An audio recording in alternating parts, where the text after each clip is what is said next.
Basic, worth it po ba ang Baofeng UV32? Isa po akong fire volunteer and medic.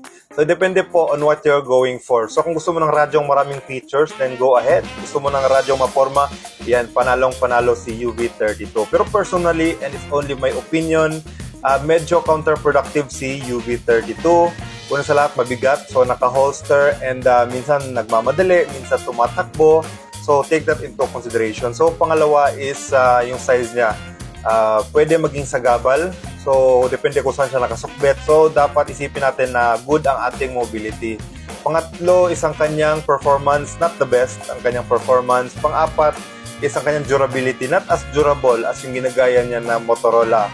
And correct me if I'm wrong, wala siyang official na water resistance rating, which is napaka-importante. Right? So, I'm not saying it's a bad radio. I'm just saying na mas maraming radyo that fits the bill better. Okay? Gusto nyo ng radyo na maganda ang performance, matibay, water resistant, very compact and portable at hindi sagabal sa inyong trabaho. Okay? So, at the end of the day, radyo nyo yan, trabaho nyo yan. So, get what makes you feel better. Pero that's just my thoughts. Okay? So, 73 and mabuhay mga karadyo.